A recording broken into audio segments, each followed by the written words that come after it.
같이 모든 열방주 볼 때까지 함께 찬양하심으로 예배 자리에 나아가시겠습니다.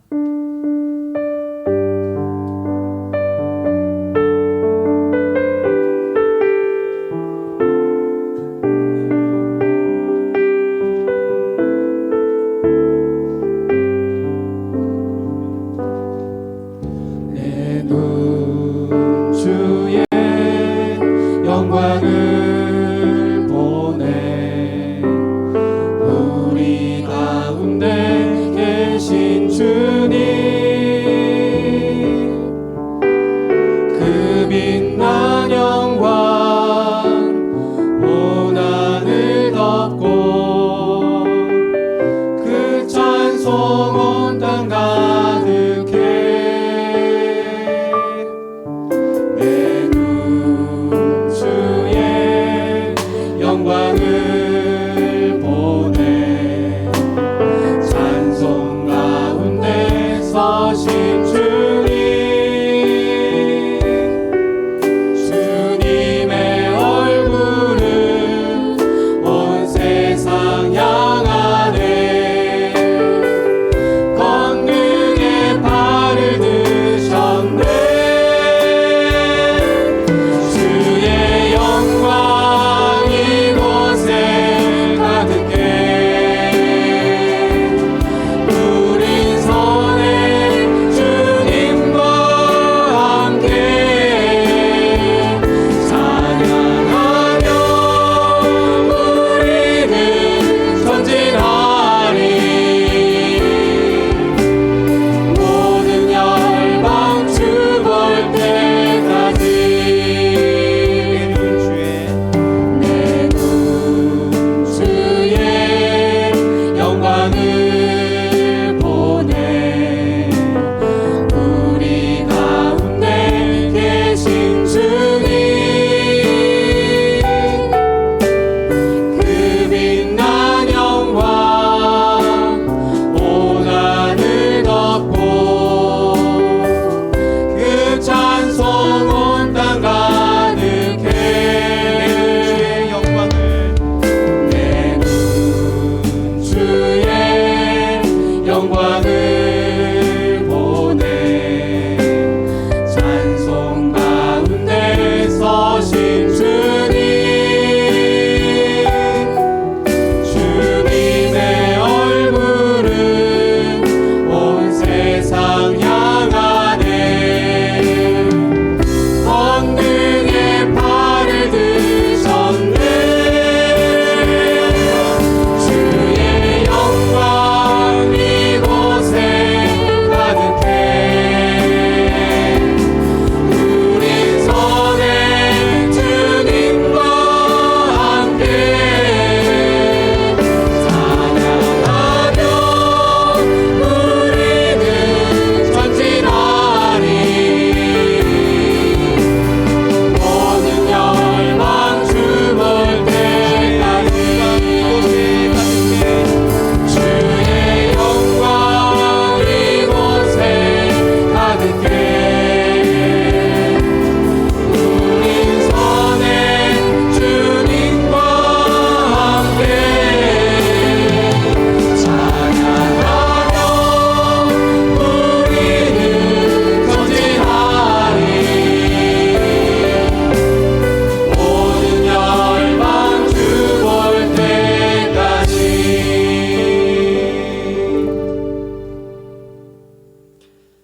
여호와께 감사하고 그의 이름을 불러 아뢰며 그가 하는 일을 만민 중에 알게 할지어다.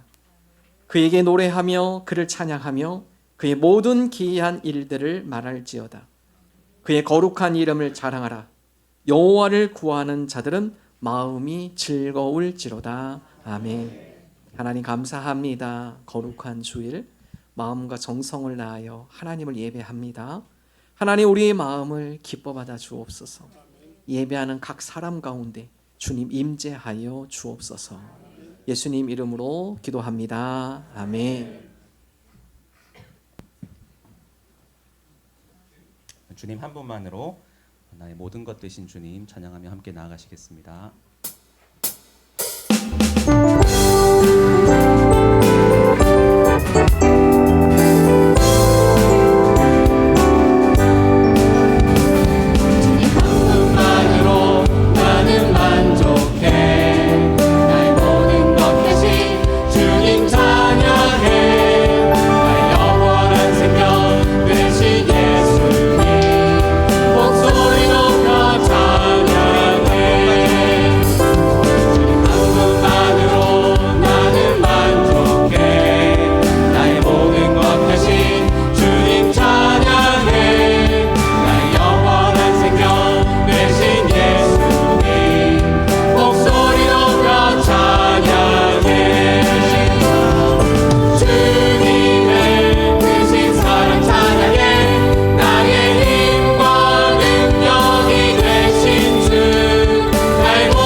것 모두 주를 위해 드리리.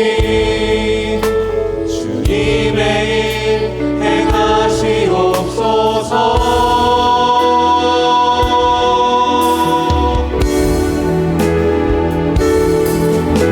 다시 한번 부흥을 주소서. 주의 나라가 이 땅에 다시 세워지는 그 영광을 우리 보게 하소서. 주 예수의 영광을. 처음부터 찬양하시겠습니다. 주 예수의 얼굴을 구하며 예배하는 세대 일어나. 주 위에 살며 주 위에 죽으니 이것이 우리의 부르심. 살기 위해 주 따르지 않고 죽기 위해 주를 따르며 내 가진 것 모두 주를 위해 드리리. 주님의 일 행하시옵소서. 주님 다시 한번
전능하신 아버지 하나님 천지의 창조주를 믿습니다.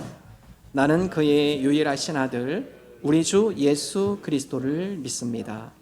그는 성령으로 잉태되어 동정녀 마리아에게서 나시고 본디오 빌라도에게 고난을 받아 십자가에 못 박혀 죽으시고 장사된 지 사흘 만에 죽은 자 가운데에서 다시 살아나셨으며 하늘에 오르시어 전능하신 아버지 하나님 우편에 앉아 계시다가 거기로부터 살아있는 자와 죽은 자를 심판하러 오십니다.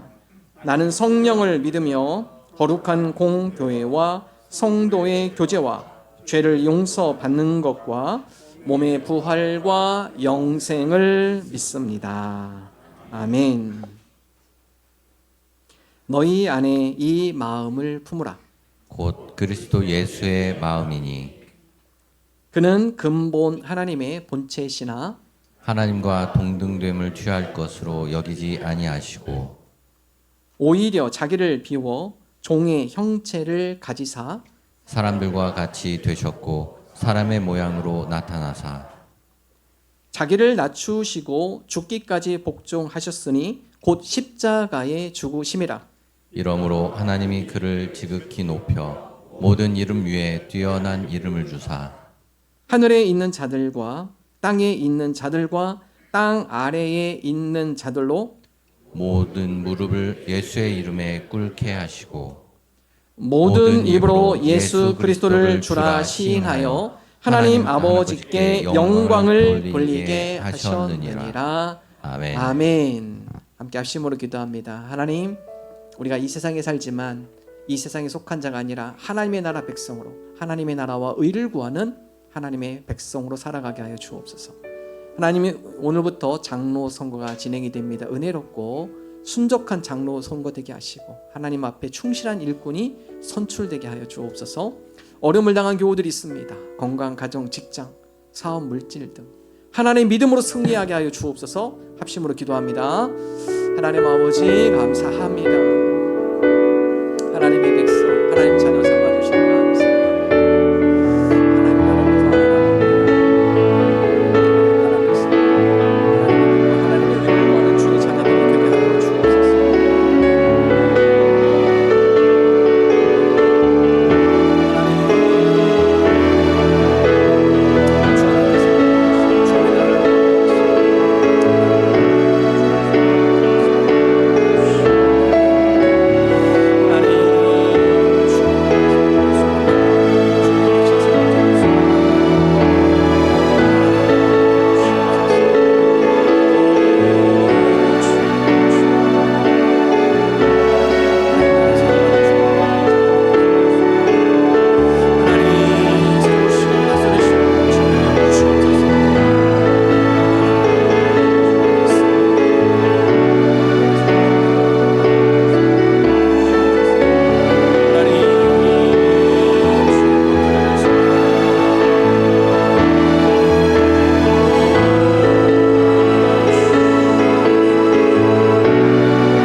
찬양과 영광 받으시기 합당하신 하나님 아버지, 이 거룩한 주일에 주님 앞에 나와 예배드리게 하심에 감사를 드립니다. 저희 마음을 합하여 온전한 예배드리기를 소망하오니 받아 주옵소서. 진리요 사랑이신 하나님 아버지, 저희가 부족하여 죄악 속에 살 때가 많습니다. 범사에 자기 소견에 옳은 대로 행하면서도 주님이 뜻이라고 여겼고 다르게 생각하는 것을 서로 이해하지 않고 배척하여 믿음의 공동체에 해를 끼쳤음을 고백합니다. 저희 모든 죄를 용서하여 주사 진리인 주님의 말씀을 날마다 묵상하고 기도함으로써 주님의 섭리를 깨닫게 하옵소서. 예수님께서 씨 뿌리는 자의 비유에서 말씀하신 것처럼 하나님의 말씀인 씨를 저희가 순종으로 받아들이는 옥토가 되어 30배, 60배, 100배 결실 맺기를 소망합니다. 저희가 말씀에 순종하여 열매 맺기 위해서는 포도나무에 붙어있는 포도나무까지의 열매 맺는 것처럼 저희가 예수님 안에 거하고 예수님이 저희 안에 거하게 하옵소서. 이 나라를 긍휼히 여기사 보수와 진보의 대립에서 화합으로 변화되게 하시고 남북 간의 전쟁 위기에서 평화로 전환되게 하옵소서. 저희 교회가 주님의 사랑으로 흘러보내는 축복의 통로가 되게 하시고 성도들은 주님 안에서 더욱더 연합하고 사랑이 넘치는 공동체로 성장하게 하옵소서. 각 목장과 후원하는 선교사를 축복하시고 섬기는 목자, 부목자에게 감당할 수 있는 환경과 믿음을 허락하옵소서. 질병과 고난으로 고통받는 성도들에게 낙담하지 않도록 도와주시고 주님께서 회복시켜 주옵소서. 오늘 예배 후에 장로 피택 위한 선거가 있습니다. 성도들이 기도로 준비하며 하나님의 뜻을 묻고 기쁨으로 투표에 참여하게 하옵소서. 선거 결과에 순종하는 믿음 주시고 자만심이나 상실감이 없도록 하시며 선거의 모든 과정이 하나님 앞에 하나님과 세상 앞에 덕이 되고 본이 되게 하옵소서. 이 시간 주님의 말씀을 대안하는 담임 목회자에게 영육간 강건하게 하시고 늘 영적 민감함으로 하나님의 뜻을 분별하게 하시며 성도들을 양육함에 부족함이 없도록 주님의 지혜와 권세를 허락하여 주옵소서. 선포하는 진리와 생명의 말씀에 저희의 마음이 옥토가 되어 순종함으로써 한 주간 주님 뜻을 삶을 현장에서 실천하는 제자로 살아가게 하옵소서. 찬양 드리기 위해 늘 준비하는 찬양팀, 예배를 돕는 예배팀, 그리고 교회 곳곳에서 여러 가지 모양으로 헌신하는 성도들에게 주님의 은혜와 축복으로 함께 하셔서 맡은 직분을 즐거움으로 감당하게 하시고 주님 홀로 영광 받으옵소서. 이 모든 말씀 진리와 생명이신 예수 그리스도 이름으로 기도드립니다.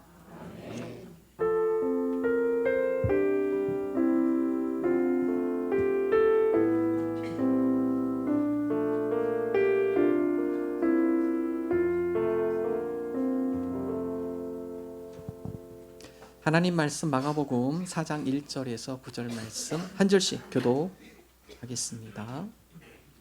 예수께서 다시 바닷가에서 가르치시니 큰 무리가 모여들거늘 예수께서 바다에 떠 있는 배에 올라앉으시고 온 무리는 바닷가 육지에 있더라. 예수께서 여러 가지를 비유로 가르치시니 그 가르치시는 중에 그들에게 이르시되 들으라, 씨를 뿌리는 자가 뿌리러 나가서 뿌릴새 더러는 길가에 떨어짐에 새들이 와서 먹어버렸고 더러는 흙이 얕은 돌밭에 떨어짐에 흙이 깊지 아니하므로 곧 싹이 나오나 해가 돋은 후에 타서 뿌리가 없으므로 말랐고 더러는 가시떨기에 떨어짐에 가시가 자라 기운을 막음으로 결실하지 못하였고 더러는 좋은 땅에 떨어짐에 자라 무성하여 결실하였으니 30배나 60배나 100배가 되었느니라 하시고 함께 읽습니다. 또 이르시되 들을 귀 있는 자는 들으라 하시니라. 아멘. 아멘. 간혹 어떤 성도님들이 이런 질문합니다. 목사님, 주일 설교 준비하시는데 얼마나 걸립니까? 주일 설교 제가 한 25분, 30분 하죠? 제가 얼마 좀 준비할까요? 평균적으로 목사님들 주일 설교 준비 시간이 20시간에서 30시간입니다. 어떤 분은 목사님은 강단에 서면 입만 열면 줄줄줄게 설교 나오려고 생각하시지만 전혀 그렇지 않습니다. 설교 한 편을 만드는 거 쉽지 않습니다. 설교 한 편 원고 쓰는 것이 쉽지 않습니다. 본문을 정하고 본문을 연구합니다. 한글도 보고 영어도 보고 또 필요한 원어 성경도 봅니다. 그렇게 본문을 연구한 다음에 이제 그 말씀을 깊이 묵상합니다. 그 큐티 훈련이 되게 중요한데요. 말씀을 깊이 묵상하고 이 본문 가운데 하나님께서 함께 나누고 싶어 하시는 또 이 본문이 말하는 핵심 메시지가 무엇인가 메시지를 깊이 있게 묵상하며 큐티하며 그 가운데 대지를 뽑아냅니다. 그래서 이 과정이 정말 중요한 과정인데요. 설교가 한 방향이 아니면은요 설교자도 힘들고 듣는 성도들도 힘듭니다. 목사님 동쪽으로 갔다가 갑자기 또 반대편 서쪽으로 갔다가 또 남쪽으로 떨어지면은 설교 끝나고 도대체 무슨 말씀하신 건지 잘 모를 수 있거든요. 그래서 한 방향으로 대지를 잡는 건 참으로 중요합니다. 자, 이렇게 해서 어느 정도 대지가 잡히면 제가 첫째, 둘째, 셋째 하죠. 대지를 잡는 거거든요. 그렇게 잡으면 그 다음에 이제 주석서를 보기 시작하면 이 본문에 대해서 여러 신학자들 또 목회자들은 이 본문을 어떻게 해석하고 있는가. 그래서 이 말씀이 신학적으로 또 성경적으로 벗어나지 않도록 검토를 하고요. 그 다음에 강해서를 참고하고 어느 정도 초고가 완성이 되면 그 다음부터는 이 주제와 관련돼서 독서를 시작합니다. 그래서 보통 한 설교 준비하면 적으면 뭐 한두 권, 보통 두세 권 책을 이 주제와 관련돼서 독서를 하고 그 가운데 살을 더 붙입니다. 그래서 보통 목요일 날 준비해서 뭐 화요일부터 준비하시는 분도 계시지만 저는 보통 목요일에서 금요일까지 대부분 작업을 하고 토요일에 원고를 쓰고 그리고 주일 새벽에는 아침에 일어나서 연습해요. 그냥 오는 거 아닙니다. 처음부터 끝까지 계속 반복하고 연습하고 이 원고를 보지 않아도 내용이 대충 어떤 거라는 것을 숙지한 다음에 기도함으로 강단에 쓰는 거죠. 자, 여러분 이 한 편에 25분, 30분 설교에 의해서 설교자가 상당히 많은 노력을 합니다. 자, 그런데 여러분 이 말씀이 좋은 열매를 맺기 위해서는 훌륭한 설교가도 중요하지만 청중도 훌륭하셔야 돼요. 훌륭한 청중이 되셔야 합니다. 그래서 여러분 말씀을 듣는 훈련을 하셔야 돼요. 말씀 듣는 훈련 받으셨나요? 그런 거 좀 배우셨습니까? 설교자는 설교를 위해서 신학교에서 또 목회에서 많은 과정하지만 성도들도 듣는 훈련을 하셔야 돼요. 그래서 좋은 청중, 훌륭한 청중이 많은 은혜를 받습니다. 좋은 설교자, 훌륭한 설교가, 훌륭한 청중 플러스 성령님의 역사하심. 그 가운데 말씀의 열매가 맺혀지는 것이죠. 자, 오늘 말씀은 예수님께서 씨 뿌리는 비유입니다. 이것은 뭘 의미하느냐? 성도로서 하나님의 말씀을 우리가 어떻게 받아야 하는가? 네 가지 밭에 대해서 예수님께서 비유로 설명하셔요. 하나님의 말씀, 예수님께서 말씀하실 때 이 말씀이 너희들이 어떠한 자세로 이 말씀을 잘 받아야 한다. 그럴 때 이 말씀이 씨앗이 30배, 60배, 100배의 결실을 맺는 거다. 오늘 이 네 가지 밭에 대해서 여러분과 함께 나누도록 하겠습니다. 첫 번째, 예수님께서 길과 밭에 대해서 설명을 해요. 말씀을 듣는데 길과 밭에 마음이 있다. 자, 이것을 씨 뿌리는 농부를 통하여서 비유로 쉽게 예수님 말씀해 주시는데요. 마가복음 4장 3절과 4절 말씀 함께 읽겠습니다. 들으라, 씨를 뿌리는 자가 뿌리러 나가서 뿌릴새 더러는 길가에 떨어짐에 새들이 와서 먹어버렸고. 그 당시에 농사는요, 농부들이 큰 바구니에다가 씨를 넣고요, 지금처럼 땅 앞에서 씨앗 하나씩 이거 아닙니다. 그 당시에는 큰 자루에다가 씨앗을 담아서 농부가 한 주먹 해가지고 밭에다 쫙 뿌리는 겁니다. 자, 뿌리면 많은 씨앗이 그 밭에 있지만 덜은 어떻게 하느냐, 밭을 벗어나요. 밭을 벗어나서 사람들이 많이 다니는 길가에 씨앗이 떨어집니다. 사람들이 다니는 길은 어떻습니까? 딱딱해요. 그래서 씨앗이 떨어지면 뿌리를 내리기가 쉽지가 않습니다. 흙이 좀 부드러워야 이 씨앗이 뿌리를 잘 내리는데 딱딱한 땅에 이 씨앗이 뿌리를 내리는데 쉽지 않아요. 더 위험한 건 뭐냐? 이 반질반질한 땅에 씨앗이 떨어지면 쉽게 노출이 되죠. 누가 와서 먹습니까? 새들이 와서 다 먹어버려요. 자, 이것을 예수님이 뭐라고 해석하느냐? 마가복음 4장 15절. 자, 이거에서 다음같이 해석합니다. 읽습니다. 말씀이 길가에 뿌려졌다라는 것은 이들을 가리킴이니 곧 말씀을 들었을 때 사탄이 즉시 와서 그들에게 뿌려진 말씀을 빼앗는 것이요. 자, 예수님께서 말씀을 선포하셨는데 길가밭 어떤 마음이냐? 이 새들이 와서 이 말씀을 다 뺏어간다. 이 새들은 뭐예요? 사탄을 의미합니다. 그래서 하나님의 말씀이 뿌리 내리고 열매 맺는 걸 누가 제일 싫어합니까? 사탄이 제일 싫어해요. 그래서 기회가 되면 말씀을 다 걷어갑니다. 왜냐하면 이 말씀이 너무나 강력하기 때문에. 이 말씀이 그 사람 10년 가운데 뿌리 내리고 자라기 시작하면 어마어마한 열매를 맺기 때문에 싫어해요. 그래서 사탄이 이 씨앗을 전부 다 걷어갑니다. 말씀이 씨앗이 맺지 못하도록. 자, 이 말씀은 예수님께서 누구를 비우냐? 바리새인들, 서기관들. 예수님께서 말씀할 때 많은 무리가 모입니다. 그 말씀에 감동하고요. 심지어 이렇게 권세 있는 말씀 우리가 들어본 적이 없습니다. 자, 그런데 그 무리 중에 바리새인과 서기관은 어떻습니까? 배척해요. 말씀을 듣지 않으려고 마음문을 탁 닫습니다. 아무리 좋은 말씀도요, 마음문을 닫으면 말씀이 들어오지 않아요. 여러분, 말씀 들을 때 기대하시면 들으셔야 돼요. 어떤 분은 설교 이렇게 들으면서 목사님 이거 틀렸네. 목사님 맞춤법 이거 안 맞는데. 여러분, 그렇게 자꾸 생각하다 보면 은혜 안 돼요. 오늘 이 말씀을 통해 나에게 주시는 말씀이 무엇인가? 특별히 이 말씀 듣는 건 영적 전투입니다. 그래서 사탄은 우리에게 자꾸 말씀 듣는 걸 방해해요. 주로 어떻게 하느냐? 이 잡생각을 막 집어넣어요.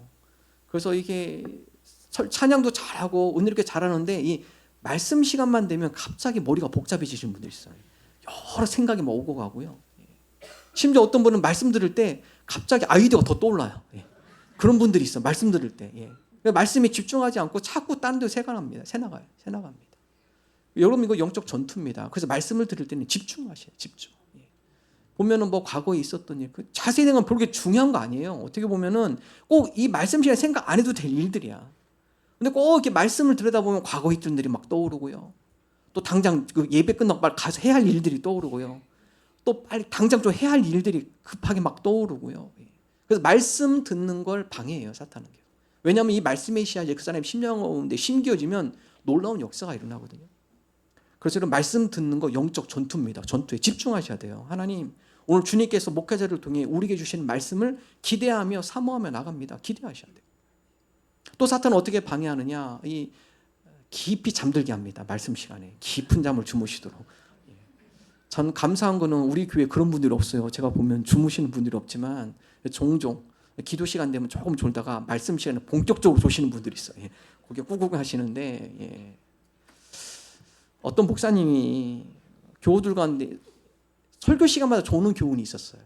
그래서 목사님이 여러분이 설교하는데 한 분이 계속 매주마다 졸면 힘들어요. 설교하기 힘듭니다. 힘들어. 신경이 늘 가요. 그래서 목사님이 그 교인 불러서 목양실에서 조용히 얘기했습니다. 집사님, 설교 시간에 졸지 말고 잘 들으셔야 돼. 말씀 잘 들으세요. 이 교훈이 뭐라 했느냐? 목사님 설교를 지루하게 하니까 내가 졸죠. 목사님 설교를 좀 재밌게 하시고 그래야 제가 안 졸죠. 감사하게도 우리 교훈은 조는 분이 안 계세요. 근데 여러분, 그게 보니까 성도 중에 50% 이상이 졸면 그 목사 설교 문제입니다. 그런데 설교 중에 다른 교인을 안 좋은데 자기만 졸아요. 목사님 설교 지루해서 이건 맞지 않아요. 그건 맞지 않습니다. 그거는요, 내가 말씀에 집중하지 못하고 있구나. 자꾸 사탄은 내가 하나님의 말씀에 듣는 거를 방해하는구나. 물론 성도들이 한 주 피곤할 수 있어요. 그래서 한두 번 조는 건 이해합니다. 조는 건 이해해요. 그런데 이게 매주마다 되는 거는요, 습관이에요. 습관입니다. 빨리 고치셔야 돼요. 하나님, 내가 예배 시간에 주님의 말씀을 사모하며 나갑니다. 잡생각 혹은 내가 자꾸 피곤해가지고 졸려는 거, 하나님 이런 것들을 극복하고 주의 말씀에 집중하게 하여 주옵소서. 그래서 여러분, 먼저 예배 시간 일찍 오셔야 돼요. 일찍 오셔서 기도로 준비하셔야 합니다. 주님, 오늘 예배 시간에 주님께서 나에게 주신 말씀을 내가 기대하며 사모하며 나가겠습니다. 하나님, 그 말씀을 들려주옵소서. 또 일찍 오셨으니까 주보로 보시면 오늘 본문 말씀이 다 나와 있어요. 그래서 오셔서 미리 본문 한번 보세요. 본문 한번 보고 말씀 듣는 거하고 전혀 없는 상태로 듣는 건 틀립니다. 그래서 오늘 우리 윤만석 집사님이 기도해 주셨죠. 기도할 때 이미 다 보고 오셨어. 어제 본문 말씀 다 읽고 오신 거예요. 벌써 결론 다 내셨잖아. 30배, 60배, 100배, 결심 몇 개 결론 다 내셨잖아. 미리 오셔서 말씀을 묵상하고 보고 오늘 이 성경 말씀을 통해 우리에게 주시는 말씀이 무엇인가 기대하며 나갈 때 그때 은혜가 돼요. 그때 은혜가 됩니다. 여러분, 시편 107편 9절 주님께서 다 같이 얘기하죠. 함께 읽습니다. 그가 사모하는 영혼에게 만족을 주시며 줄인 영혼에게 좋은 것으로 채워주심이로다. 사모하는 영혼에게 주님께서 뭘 주세요? 만족 주세요. 줄인 영혼에게 뭘 주세요? 좋은 것으로 채워주십니다. 그러므로 예배 시간 올 때 주님, 오늘 주님께서 이 줄인 영혼에게 오늘 한 주간 살아갈 영의 양식, 하나님 그 영의 양식을 오늘 말씀을 통해 우리에게 채워주옵소서. 기대하셔야 돼요. 또한 목회자를 통해서 선포될 하나님의 말씀을 기대하며 기도해 주셔야 돼요. 성도가 목회자를 존경하지 않으면 말씀이 잘 들어오지 않습니다. 그러면 성도는 말씀을 들을 때 목회자를 보는 거 아닙니다. 목회자 뒤에 계시는 하나님의 음성을 들어야 돼요. 하나님 목회자를 말씀의 대리자로 세웠어요. 목사가 뭐 자기 얘기하는 거 아니에요. 말씀에 근거해서 묵상하며 하나님 오늘 이 본문 가운데 성도들에게 나눌 하나님의 음성을 깨닫게 해주시고 그 말씀을 내가 전달하게 하여 주세요. 여러분 목회자 이런 마음으로 준비해요. 그러므로 성도는 목회자를 통해서 뒤에서 말씀하시는 하나님의 음성을 들을 수 있어야 돼요. 그래서 여러분 목회자를 위해서 기도하셔야 돼요. 목회자를 존중하는 마음이 있으셔야 돼요. 그럴 때 말씀이 들립니다. 어느 교회에 있었던 일인데요. 목사님이 설교 참 은혜롭게 잘하시는 분이에요. 근데 목사님이 설교할 때마다 찬양도 잘하고 예배 잘 드리다가 이 설교 시간만 되면은 장로님 한 분이 고개를 숙이세요.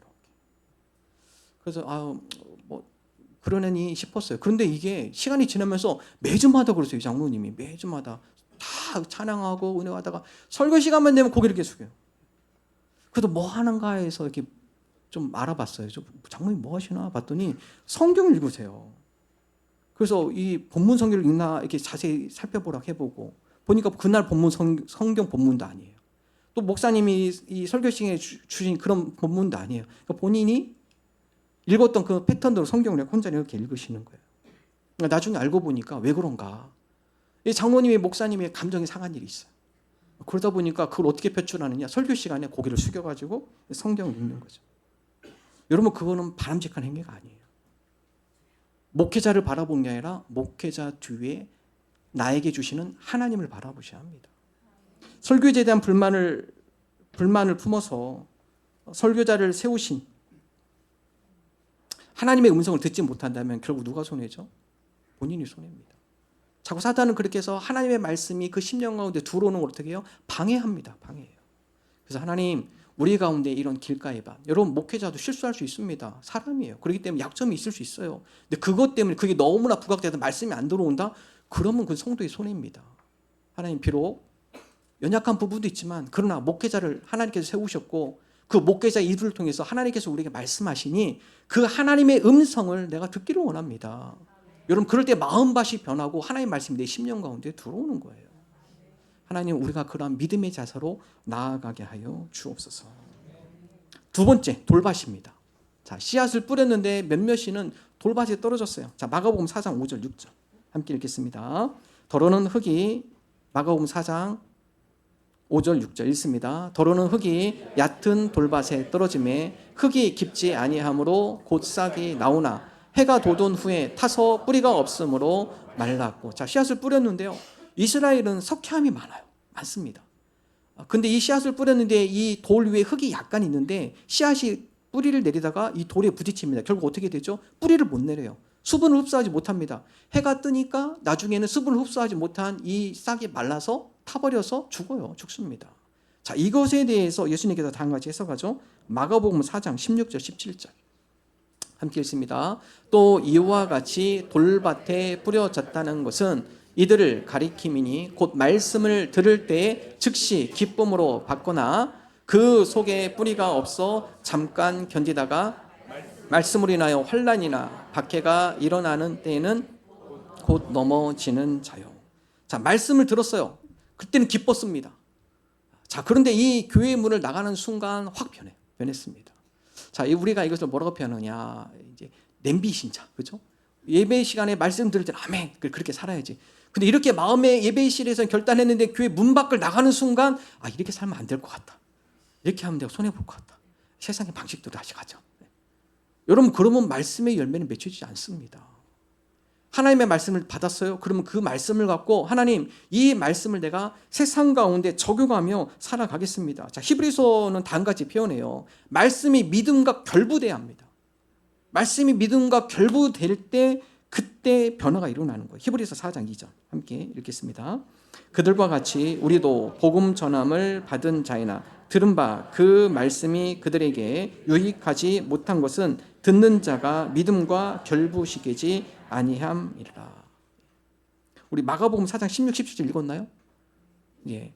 자, 그 말씀에 보면 즉시 기쁨을 받지만 이게 뿌리를 내지 못했다는 것은 믿음과 결부되지 않은 거예요. 그렇기 때문에 하나님의 말씀을 들을 때 이것을 교회 안에서뿐만 아니라 삶의 현장 가운데 믿음으로 결부시켜야 돼요.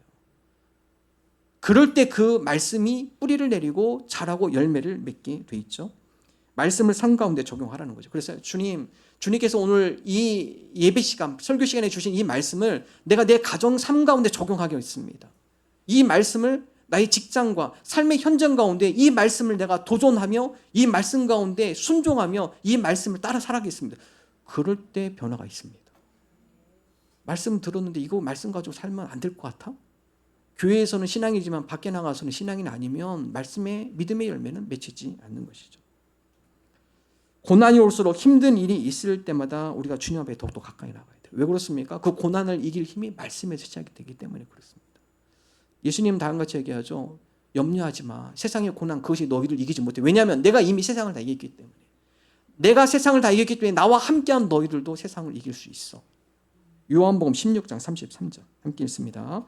이것을 너희에게 이르는 것은 너희로 내 안에서 평안을 누리게 하려 함이라. 세상에서는 너희가 환난을 당하나 담대하라. 내가 세상을 이기었노라. 우리가 세상의 염려, 고난, 환난 주님께서 이미 다 이기셨습니다. 이 말씀 붙들고 주님과 함께할 때 나도 이겨낼 줄 믿습니다. 세상의 환난과 고난을 나도 승리할 줄로 믿습니다. 여러분 이 믿음 갖고 도전하는데 그건 성경의 예수님이고 나는 안 돼. 세상 가서 환난 가운데 나는 이 믿음으로 살면 나는 더 손해볼 것 같아. 그러면 열매를 맺을 수 없는 거예요.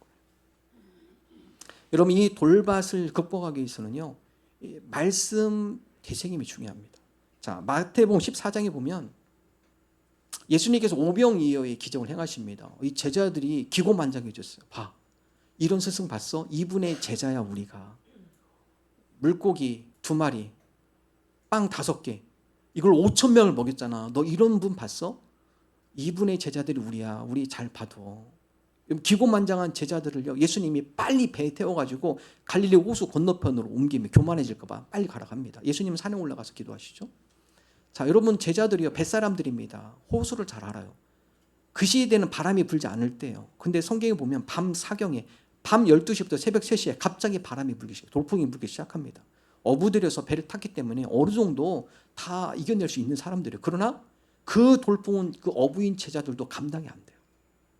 그래서 이 밤 12시에서 새벽 3시에 이들이 온갖 노력하지만 자포자기입니다. 이제는 우리가 이 물속에 침몰당했거나 다 죽겠다. 자포자기 심정. 자, 그런데 그때 저 멀리에서 흰 옷을 입은 한 사람이 걸어와요. 근데 참 유령인 것 같아요. 야, 우리가 죽을 때가 됐으니까 유령이 우리의 영혼을 걷어가려고 우리를 찾아오고 있구나.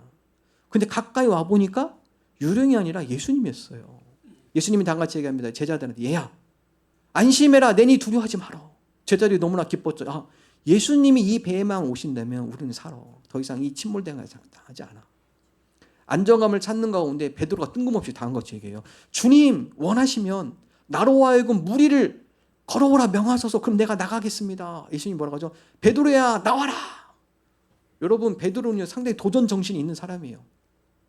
예수님의 그 말씀에 베드로가 배 밖에 용기 있게 뛰쳐나갑니다. 몇 발짝 갔는데 갑자기 풍덩 빠져요.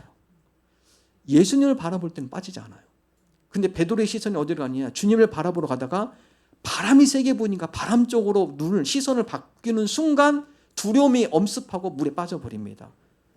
나를 구원하여 주십시오. 예수님께 즉시 손을 잡아서 베드로를 일으키죠. 건져냅니다. 자, 그리고 베드로에게 주신 말씀이 있어요. 다 암송하셨죠? 마태복음 14장 31절. 믿음이 작은 자여 왜 의심하였느냐. 많이 외우셨네. 말씀 암송반 하면 좋아요. 나오잖아요. 다. 믿음이 작은 자여 왜 의심하였느냐예요. 베드로보다 믿음 강하신 분 계세요 여기요? 여러분 예수님 물 밖으로 나올 때 나갈 자신 있는 사람이 있어요? 전부 다 베드로보다 믿음이 연약한 사람들입니다. 믿음이 강한 베드로도 의심해요. 믿음이 그 강했던 베드로도 쓰러집니다. 하물며 우리가 얼마나 많은 의심을 할까요? 정말 하나님 살아계셔? 내 기도가 정말 응답되는 거 맞아? 내가 구원받았나? 수도 없이 평생 동안 우리 마음속에 이 의심은 늘 우리 마음속에 도사리고 있어요. 그럴 때마다 선포하셔야 돼요. 뭐라고 합니까? 믿음이 작은 자여 왜 의심하였느냐? 의심이 들 때마다 말씀으로 이기는 거예요. 너희에게 믿음이 겨자씨 한 알만큼만 있어도 주님 겨자씨 한 알만큼의 믿음이 우리에게 없습니다. 하나님 오늘도 우리에게 겨자씨 한 알만큼의 믿음을 주옵소서. 이 겨자씨 한 알 믿음이 우리에게 풍성한 열매를 갖다 줍니다. 기도할 때 무엇이든지 믿고 구하는 것은 뭐예요? 다 받는 거예요. 기도할 때마다 의심하지 않고 어려운 일이 있을 때마다 주님께서 말씀하신 것처럼 기도할 때 무엇이든지 믿고 구하는 것은 다 받으라고 말씀하셨사오니 우리가 믿음으로 구합니다. 기도할 때마다 이 말씀을 선포하며 기도할 때 기도에 확신이 있고요. 기도에 능력이 있습니다. 그래서 여러분 말씀의 되새김은 중요해요. 우리 마음속에 수많은 의심의 돌덩어리, 우리 마음속에 불순종의 돌덩어리, 세상의 가치와 또 세상의 방법의 돌덩어리 뭘로 빼실 거예요 여러분? 그걸 매일 삶 가운데 부딪히는 돌은요 말씀으로 빼셔야 돼요. 말씀으로 그 자리를 대신하셔야 돼요. 그래야 돌이 빠지는 거예요. 그래서 여러분 이 말씀 암송은요 되새김입니다. 되새김. 여러분 보통 우리 초식동물 소는요 풀을 먹으면 한쪽 위에다 다 쌓아놓습니다. 쫙 쌓아놓죠. 그리고 나중에 조금 배가 고프면 어떻게 합니까? 다시 먹었던 풀을 빼내가지고 다시 또 되새김해서 또 먹잖아요. 말씀을 우리가 묵상 또 제가 이 말씀 기록 암송 제가 강조합니다. 말씀이 머릿속에 없으면요 되새기고 싶어도 무슨 말씀을 붙잡아야 할지 몰라요. 모릅니다. 그래서 이 제가 말씀 암송 우리 교우들 같이 하면서 정말 좋은 게 상황에 맞게 말씀이 튀어나와요. 그리고 아마 이 말씀 암송반 들어오신 분들은 의무적으로 매일 올리시기 때문에 카톡에 올리시기 때문에 하루에도 수십 번 하실 거를 저도 그러는데요. 운전하다가도 말씀 잊어버렸는데 또 암송하고 걷다가도 그렇고 엘리베이터 탈 때도 그렇고 아마 주부들은 청소하다가 뭐 설거지하다가 청소하다가 계속 말씀을 하고 어떻게 이 말씀을 되새기는 거예요. 계속 되새기게 됩니다. 그럴 때 능력이 있어요. 늦지 않았습니다. 지금 하셔도 돼요. 신청하십시오. 자, 히브리서 2장 1절. 자, 함께 읽어볼까요? 그러므로 우리는 들은 바를 더욱 굳게 간직하여 마땅히 우리가 잘못된 길로 빠져드는 일이 없어야 하겠습니다. 자, 우리가 들은 바 하나님의 말씀 어떻게 해요? 굳게 간직하십시오. 왜냐 주일만 딱 한 게 아니라 매일 그 말씀을 되새기며 그 말씀을 암송하며 그 말씀을 우리 입술로 선포하며 하나님 이 말씀이 우리 마음밭에 잘 간직되기를 원합니다. 뿌리내기를 원합니다. 그렇지 않으면 돌밭이 무성하게 돼요. 하나님의 말씀으로 채우게 하여 주옵소서. 우리 교회 유병인 집사님 우리 텃밭 하시는데 예전에 제가 들은 기억이 있어요. 우리 집사님 농사를 오래 하셨습니다. 그리고 세종이 오셔가지고 포도밭을 오래 하셨었어요. 경상도 하시다가 세종이 이사 오시면서 농사를 하셨다 보니까 이제 텃밭도 이렇게 좋아하세요. 어제 들어보니까 이 텃밭 하는데 제일 먼저 하는 게 뭐냐? 이 돌 빼내는 겁니다. 돌이 어마어마하대요. 공사 현장에서 그런지 텃밭 조그만 거 하는데도요 무거운 돌부터 엄청난 돌이 많아요. 저도 이렇게 간혹 전원주택 이런 집 안 지은데 옆에 뭐 텃밭 하시는 분 보면 그 주변에 돌 무더기를 막 이렇게 쌓아놓습니다. 뭐냐? 그 텃밭 하려고 거기서 다 빼낸 돌들이래요. 그게 어마어마하게 많습니다. 제일 먼저 하는 게 돌을 빼셔야 돼요. 좋은 밥 만들려면. 돌을 빼셔야 그 다음에 씨앗을 심을 수 있습니다. 돌이 있는 상태에서 씨앗은 자라지가 않아요. 하나님 말씀으로 우리 마음속에 있는 의심, 염려, 불순종 하나님 이러한 돌들을 다 빼내게 하여 주옵소서. 그래야 좋은 밭 되게 하여 주옵소서. 세 번째, 이 가시떨기 밭이 있어요. 마가복음 4장 7절 함께 읽습니다. 더러는 가시떨기에 떨어짐에 가시가 자라 기운을 막음으로 결실하지 못하였고. 자, 씨앗을 뿌렸는데 잘 떨어졌어요. 흙도 넉넉하게 좋고요. 근데 이게 잘 자라다 나중에는 어떻게 하느냐? 가시 덤불에 갇힙니다. 가시 덤불밭이 떨어져서 이 가시 덤불로 인해서 더 이상 위로 자랄 수가 없어요. 그러다 보니까 열매를 못 맺죠. 자, 이것에 예수님께서 단같이 해석하십니다. 마가복음 4장 19절 읽습니다. 세상의 염려와 재물의 유혹과 기타 욕심이 들어와 결실하지 못하게 되는 자요. 자, 말씀을 잘 듣고 이것이 뿌리도 잘 내리고요. 잘 자랍니다. 신앙의 성장이 어느 정도 있어요. 발전도 있고 성숙도 이루어 나갑니다. 그런데 한기점이 딱 달라요. 더 이상 성장하지 않아요. 여기까지야. 그게 뭡니까? 가시덤불이에요. 성도마다 다 나름대로의 신앙의 성장을 방해하는 아킬레스 건들이 있어요. 자, 크게 세 가지 얘기 나오죠, 여기서요. 첫 번째는요, 염려. 그죠? 염려. 두 번째는 뭡니까? 재물의 유혹. 세 번째는 기타 여러 욕심. 그래서 성경 이 세 가지를요, 오죽하면 성경에 염려하지 마라, 두려워하지 마라. 몇 번이요? 365번이 써 있대요. 사람은 늘 염려하는 존재. 빌립보서 4장 6절 7절은 다같이 선포하죠. 함께 읽습니다. 아무것도 염려하지 말고 다만 모든 일에 기도와 간구로 너희 구할 것을 감사함으로 하나님께 아뢰라. 그리하면 모든 지각에 뛰어난 하나님의 평강이 그리스도 예수 안에서 너희 마음과 생각을 지키시리라. 사람이 염려하면요, 이 염려가 많아지면 근심이 많아지면 두려움이 엄습합니다. 두려움이 엄습하면 사람이 어떻게 되냐? 우울해져요. 마음을 잡을 길이 없습니다. 그래서 사도 바울은 뭐라고 하느냐? 염려를 뭐라고 어떻게 바꾸라고? 기도로 바꾸라는 거예요. 염려가 우리의 신앙을 방해합니다. 그럴 때마다 그 염려를 기도의 땔감으로 삼아라. 기도할 때 우리의 마음과 생각을 다 잡을 수 있어요. 그러면 흔들리지 않습니다. 그래서 기도가 중요해요. 주님, 우리의 마음에 염려가 있을 때마다 이 염려를 기도의 땔감으로 때우게 하여 주옵소서. 염려가 하나님께서 우리에게 이루실 소망과 기대로 바뀌게 하여 주옵소서. 그로 인해서 우리의 마음이 흔들리지 않도록, 우리의 생각이 흔들리지 않도록 우리의 마음과 생각을 주님께서 붙들어 주옵소서. 재물의 유혹, 재물의 유혹에 많이 넘어집니다. 자, 그래서 디모데 전서 6장 10절은요 다음과 같이 이야기합니다. 함께 읽습니다. 돈을 사랑함이 일만 악의 뿌리가 되나니 이것을 탐내는 자들은 미혹을 받아 믿음에서 떠나 많은 근심으로써 자기를 찔렀도다. 여러분, 돈은 우상의 대상이 아니에요. 사랑의 대상이 아닙니다. 돈은 도구예요. 도구. 근데 신앙생활 잘하다가도 어느 정도 잘하다가 이 돈의 가시덤불에 막혀서 잘하지 못하시는 분들이 있어요. 나중에 하나님보다 그래도 돈이지. 돈을 의지하게 만들고요. 그의 인생의 삶의 목적이 하나님이 아니라 자꾸 돈으로 가게 만들고요. 하나님을 섬기기보다는 돈에 대한 마음이 있어 돈을 섬기게 되고. 여러분, 그것 때문에 신앙의 성장이 멈춥니다. 멈춰요. 열매를 맺지 못해요. 하나님 우리로 하여금 재물의 유혹, 우리가 돈을 사랑하는 것이 아니라 하나님을 사랑하게 해줘. 돈은 하나님께서 주신 도구. 하나님과 이 물질을 지혜롭게, 하나님 보시기에 지혜롭게 사용하고 다스릴 줄 아는 그런 믿음의 사람들이 되게 하여 주옵소서. 물질의 주인이 하나님이심을 고백하며 주시면 감사해 받고 부족해도 낙심하거나 절망하지 않게 주옵소서. 물질 우리 삶의 중심이 되지 않게 주옵소서. 하나님이 우리 삶의 중심이 되게 하여 주옵소서. 물질이 중심되면 물질 때문에 움직입니다. 물질 때문에 낭망하기도 하고 물질 때문에 막 들뜨기도 하고. 하나님, 우리의 삶의 중심이 물질이 아니라 하나님이 되게 하여 주옵소서. 세 번째, 욕심에 끌려 시험받는 자. 야고보는 다음과 같이 이야기하죠. 이런 욕심이 우리를 늘 넘어뜨리는데 시험을 당하는 게 욕심 때문에 그렇다. 야고보서 1장 14절 함께 읽습니다.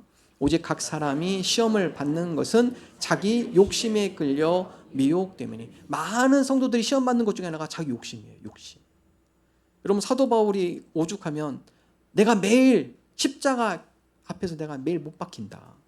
여러분, 사도 바울은 대단한 복음 선포자였죠. 가는 곳곳마다 많은 사람들이 높여졌어요. 그 사도 바울이 주님 앞에 겸손하게 나가서 주님, 내가 교만하지 않게 해주옵소서. 자만하지 않게 해주옵소서. 나의 의가 드러나지 않게 하여 주옵소서.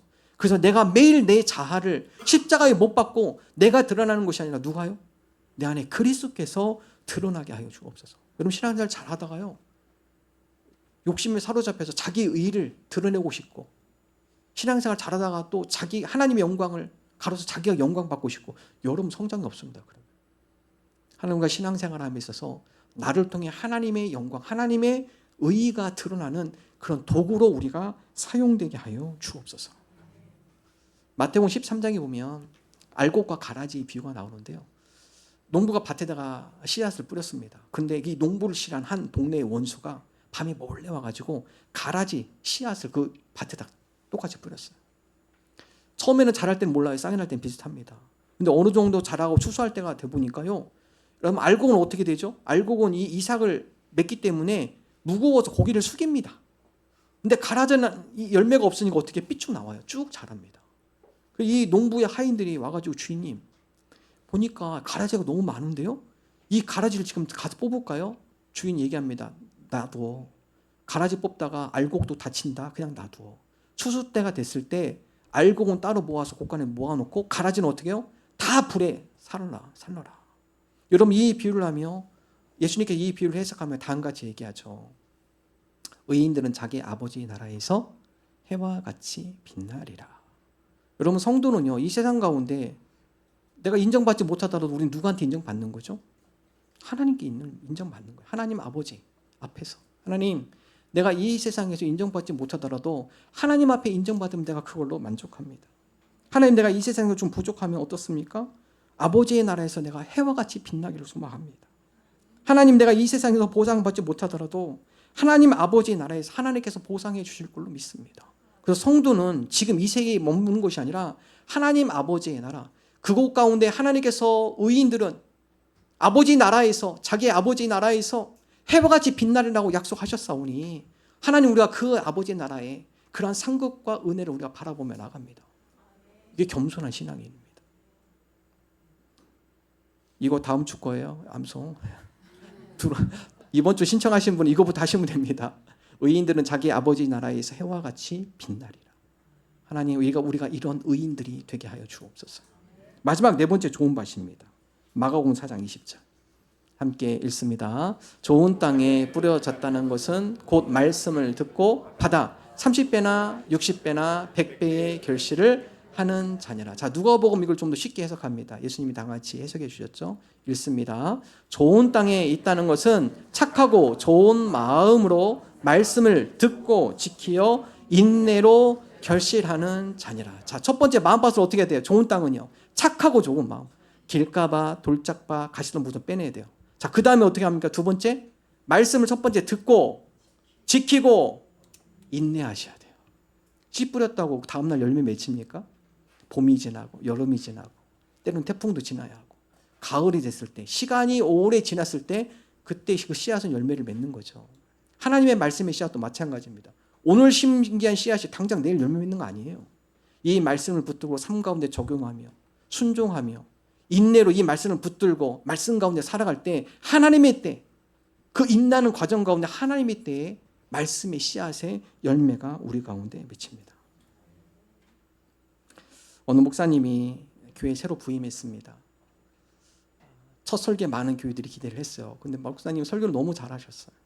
교우들이 너무나 은혜를 많이 받았습니다. 그러니까 두 번째, 다음 주도 기대가 돼요. 다음 주에 또 기대하는 마음으로 예배에 참석했습니다. 근데 다음 주 2주 때 설교가 첫 번째 주하고 비슷해요. 그러려니 하고 또 한 주를 기다렸습니다. 근데 세 번째 주도 역시 목사님이 첫 번째, 두 번째 주 했던 설교를 그대로 하세요. 그래서 교인들이 소문이 돌았습니다. 목사님이 약간 치매증이 있으신 것 같다. 똑같은 설교를 세 주간 하시다니. 근데 네 번째 주도 역시 똑같은 설교를 하셨어요. 교인들이 흥분하기 시작했습니다. 목사님한테 따졌어요. 목사님, 도대체 언제 새로운 설교 하실 겁니까? 목사님이 다음같이 말했다고 합니다. 오히려 제가 질문을 드리고 싶습니다. 제가 여러분과 나눈 말씀에 순종하셨습니까? 똑같은 설교를 제가 반복했지만 순종한 흔적이 우리 중에 없지 않습니까? 여러분이 이 말씀에 순종하면 그때 제가 새로운 설교를 하겠습니다. 말씀을 듣고 지키고 순종하는 게 중요한 거예요. 오늘 우리가 좋은 땅 되기를 원합니다. 착하고 좋은 마음 우리가 개간하기를 원하고 하나님의 말씀을 듣고 지키어 인내하게 하여 주옵소서. 그리하여 주님께서 약속하신 30배, 60배, 100배의 결실을 맺는 믿음의 백성으로 살아가게 하여 주옵소서. 이러한 믿음으로만 살아가는 저와 여러분 되시기를 주님의 이름으로 축원합니다. 네, 찬송하겠습니다. 내 주 되신 주를 참 사랑하고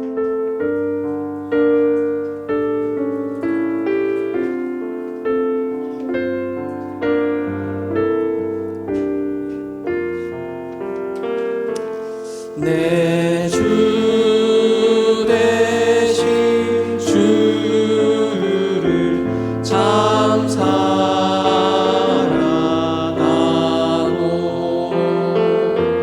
꼭 그에게 죄를 다고합니다.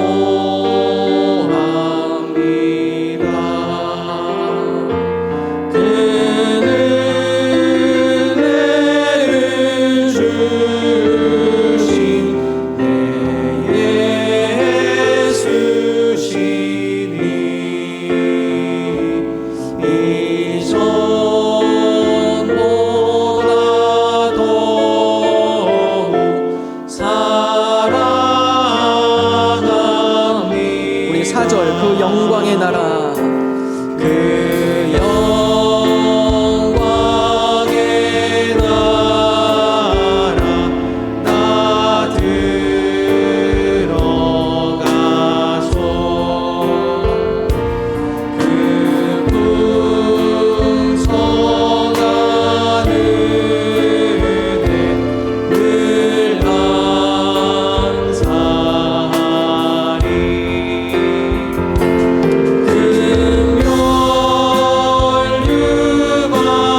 좋은 밭 되기를 원합니다. 착하고 좋은 밭으로 마음으로 개간하게 하시고 말씀을 듣고 지키고 인내하여 30배, 60배, 100배의 결실을 맺는 주의 자녀들 되게 하여 주옵소서. 주님 앞에 나올 때 마음과 정성을 담아 예물을 드립니다. 주님 우리 마음 기뻐 받아주시고 하나님 나라 영광이 있어지는 복된 예물 되게 하여 주옵소서. 물질에 종이 되지 않게 하여 주시고 물질을 믿음 가운데 지혜롭게 다스리는 자들이 되게 하여 주옵소서. 이제는 길과 진리요 생명 되신 우리 주 예수 그리스도의 은혜와 하나님 아버지의 사랑하심과 성령님의 감화감동 역사하심이 좋은 밭 되어 30배, 60배, 100배의 결실 맺기를 소망하는 하나님의 거룩한 백성들과 권속들 위해 영원토록 함께 하시기를 축원하옵나이다. 아멘.